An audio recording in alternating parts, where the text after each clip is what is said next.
E aí, pessoal, bem-vindos a mais uma aula nossa com as aplicações de integrais, estudando integrais impróprias. Estamos agora preparados para a nossa segunda definição de integrais impróprias. Se liga! A segunda definição indica o seguinte, similar à primeira, tá bom?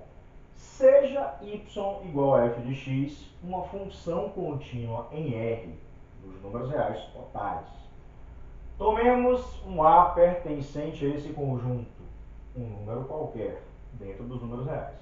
Dizemos que a integral imprópria de f em R será convergente, ou melhor, converge, e é igual à expressão I dado por integral de menos infinito a da f de x dx, somada com a integral de a mais infinito da f de x dx.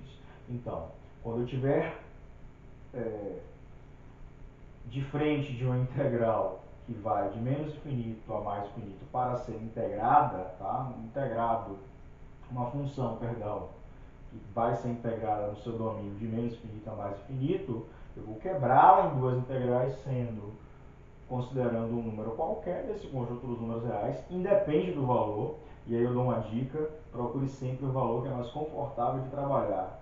Se tiver o zero dentro desse conjunto, melhor ainda, beleza? Então tomemos ele e aí sim nós utilizamos com mais conforto nos cálculos. A gente já sabe disso quando calcula a integração. Na maioria dos casos, o zero é bem agradável. Bom, caso essas integrais sejam convergentes, ela vai convergir. Então, para ser convergente, ambas têm que convergir. Aí, caso contrário, ou seja, pelo menos uma delas não convergir, ou seja, divergir, dizemos que a integral imprópria diverge em R, tá? Se ela divergir em uma parte, ela diverge no domínio, beleza? A notação é I igual a de menos infinito a mais infinito f de x dx, que para ser resolvida será quebrada em duas, e cada uma dessas eu sei resolver, é o limite da integral de um b até a e de um a até um c, tá bom? Que se eu chamar de b aqui vai ser um c, tá? Eu vou utilizar essas duas, eu já sei resolver, que recaem nas integrais da definição que a gente viu nas aulas anteriores, beleza? Ok, mas na prática é o mesmo cálculo, só que agora eu vou fazer dois cálculos toda vez que eu tiver uma integral de menos infinito até mais infinito, tá? Uma observação, essa definição independe do número A que a gente escolhe, mas como eu falei, é interessante número A. É interessante que você escolha um número que seja bom para você, para o cálculo, beleza? Fica aí, vamos fazer um exemplo agora. Então, pessoal, vamos ver o exemplo para a gente ilustrar a definição que acabamos de ver. Considere a região do plano abaixo de f de x, dessa função dada pela lei f de x igual a 1 sobre 1 mais x ao quadrado, e acima do eixo OX. Verifique se existe um número k que represente a área dessa região. A minha dificuldade, a priori, é fazer o esboço. Eu preciso fazer uma verificação gráfica até para verificar sobre essa área, sobre esse comportamento. Tudo bem? Vamos então, aproveitando, lá no nosso GeoGebra, relembrar ou conhecer, porque algumas pessoas não conseguem fazer o esboço. É fácil fazer o esboço dessa curva, mas quem não consegue, usa a tecnologia digital. Vamos lá, tá? O comportamento é assim, é tipo uma curvinha, quem já puder observar aqui, né, mentalmente, mas não, vamos lá no GeoGebra, a gente aproveita, inclusive faz algumas conjecturas sobre essa área que eu estou falando aqui no item, aí a gente já volta, vamos lá. Então, pessoal, vamos esboçar o gráfico daquela função e aproveitar e fazer algumas intervenções sobre a possibilidade da área que eu quero encontrar, beleza? Então, a função é dada pela expressão f de x igual a 1 sobre 1 mais x ao quadrado. Cuidado para colocar isso entre parênteses. Se você não puser parênteses, olha só, o gráfico já é outro, vira uma parábola. Se eu for digitar, será isso. Mas não é isso que eu quero. Tudo bem? Porque senão ele considera 1 dividido por 1 mais x ao quadrado, que dá 1 mais x ao quadrado. É 1 dividido por 1 mais x ao quadrado. Agora sim, tá? Cuidado. Beleza, a função tem esse comportamento gráfico. É simples, é tranquila e é simétrica em relação ao eixo y. Então significa que tudo que eu calcular para cá é a mesma coisa para cá, tá bom? Em relação à área limitada por retas, por exemplo, que sejam também simétricas. É a ideia do menos infinito até o mais infinito. Tudo bem? Se houver área, né? Se conseguirmos que a integral imprópria ela seja convergente. Mas enfim, vamos usar. Não tenho comando no GeoGebra para integrais impróprias. Eu tenho que lidar com o comando de integração definida ou indefinida mesmo, né? Para desenvolver o meu estudo. Então, vou calcular a integral com o comando de integral definida entre valores menos k e k. Valores opostos, sendo esse k um número positivo, eu vou estabelecer. Cria-se um controle deslizante. Vou estabelecer que esse k é um valor positivo. Pronto. Um valor de 0 até 5. Pronto. Então, para k igual a 1, eu tenho essa área, e vou aumentando o k, ó. As áreas, como eu falei. Se eu calcular de 0 a k, isso vai dar metade do valor. Essa área completa dá 2,41. E aí vai. Quanto mais eu aumento o k, mais a área também está aumentando, né? Claro, se for 0, eu tenho a integral de a até a, né? Aquela famosa propriedade de integração definida. Beleza, aumentei. Mas eu quero aumentar bastante esse k. Eu quero que ele cresça muito. Então eu vou botar no máximo 100, por exemplo. E aí o que é que ocorre? Estou expandindo. Né? Estou pensando a área lá embaixo. Essa área está aumentando mais ainda para 3,12.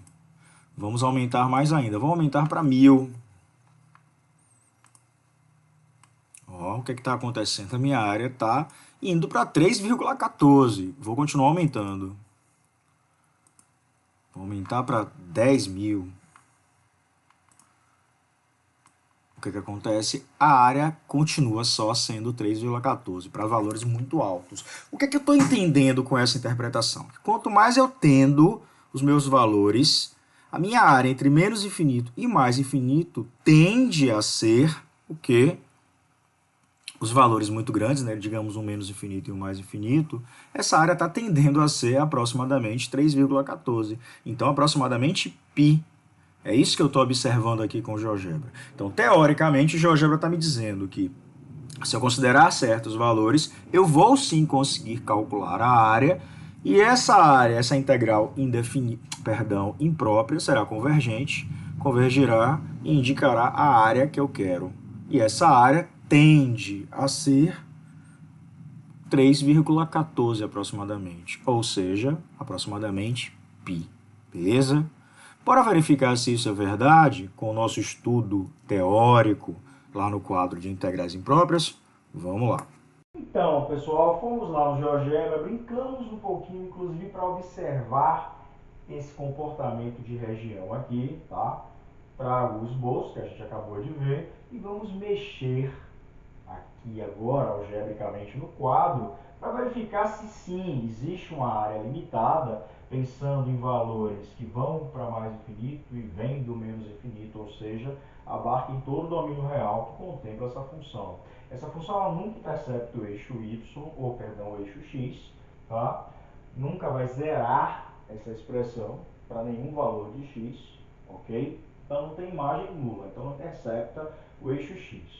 Bom, não fecha teoricamente a região, mas eu quero saber se existe uma área que ela limita, mesmo não fechando, tendendo a fechar, ok? Que ela converge para um determinado valor, converge para uma área. Bom, vamos deixar de conversa. O que eu estou fazendo então?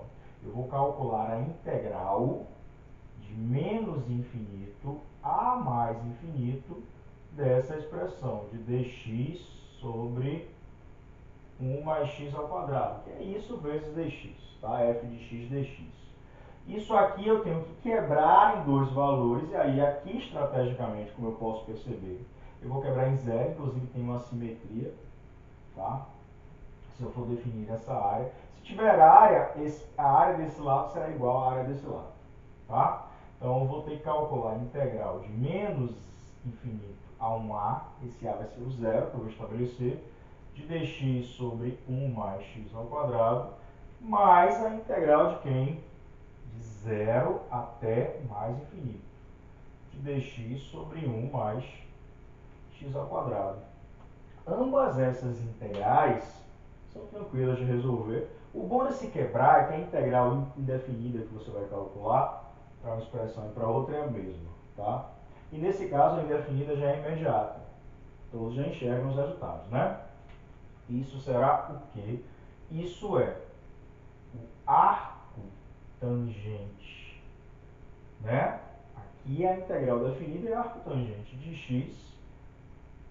Não, mas eu tenho que fazer por partes, desculpe, ó, tô botando o carro à frente dos bois. Então, eu vou inclusive fazer separadamente. Vou chamar aqui de primeira expressão, segunda expressão. Vou escolher, digamos, a primeira expressão. A primeira expressão deve ser calculada como o limite com b tendendo, vou chamar de a, para poder chamar esse de b, já que aqui é zero. O meu a daquela definição é zero. Enfim, a tendendo a menos infinito, da integral de a até zero, de dx mais 1 sobre 1 mais x ao quadrado. Isso é a mesma coisa que o limite, eu tenho que obedecer às notações escritas, tá bom? Toma cuidado. Não sai pulando, botando o carro à frente dos bois como eu ia fazer aqui não. Então, isso aqui é limite de quem? Do arco tangente de x no intervalo de a até zero. Ou seja, isso é limite com a tendendo a menos infinito, tá? Do arco tangente de zero menos o arco tangente de A. Vamos então pensar. Quanto é o arco cuja tangente é zero? Zero. Quanto é o arco cuja tangente é menos infinito? Quando é que a tangente vai para menos infinito? Quando o arco vai para menos π sobre 2. É só lembrar, tá, do gráfico do arco tangente. Eu vou precisar lembrar do arco tangente, o gráfico do arco tangente. Qualquer dúvida vai no GeoGebra. Ó, mas aqui o gráfico do arco tangente, eu tenho esse posicionamento, tá? Assim, ó. Aqui é o gráfico do arco tangente, só para vocês relembrarem de pesca. Aqui é π sobre 2, aqui é menos π sobre 2. Então, o resultado aqui dá o quê? π sobre 2. Inclusive, é unidade de área. Já que existiu, é unidade de área, tá? E convergiu para esse valor. A área que ele ia ali representa a área nesse pedaço da curva, de menos infinito até aqui, tá? Bom, vou calcular o do outro lado. O do outro lado possivelmente vai existir. Aqui eu consigo perceber, se aqui já tem área e graficamente eu vejo a simetria, o outro lado vai ter o mesmo valor. Mas só para conferir, para vocês observarem, limite de um C, de um B, tendendo para mais infinito, da integral de 0 a B, de dx sobre 1 mais x ao quadrado, igual a limite com B tendendo a mais infinito, também do arco tangente, é a mesma expressão, de x de 0 a B. Isso será limite com B tendendo a mais infinito, do arco tangente de B, menos o arco cuja tangente é zero. Arco cuja tangente é zero, e arco cuja tangente é B, ou é B, com B tendendo para mais infinito, vai dar o quê? π sobre 2. Eu já tinha comentado sobre isso. Nessas situações gráficas, onde eu observe assimetria, exatamente, por exemplo, em relação a y, em uma das partes, nesse caso do infinito, né? A assimetria vai ser em relação a y. e uma das partes em relação ao infinito já deu um valor, o outro lado também dará o valor, tá? Não preciso nem testar as duas partes para ver se uma diverge. Não vai ocorrer a divergência. Agora, se for uma integral comum, que eu não esteja trabalhando com a área, tome cuidado. Se uma der convergente, não quer dizer automaticamente que a outra vai dar. Aqui sim que eu estou tendo a observação visual. Beleza? Aí ficou tranquilo. Eu só fiz a comprovação aqui algébrica e numérica. Ok? É isso. Finalizar essa questão, finalizar essa aula, ok? Começamos a ver o conceito da segunda definição. Depois eu vou mostrar mais dois exemplos interessantes. Próxima aula a gente continua. Curte, compartilha, se inscreve se não se inscreveu e até a próxima.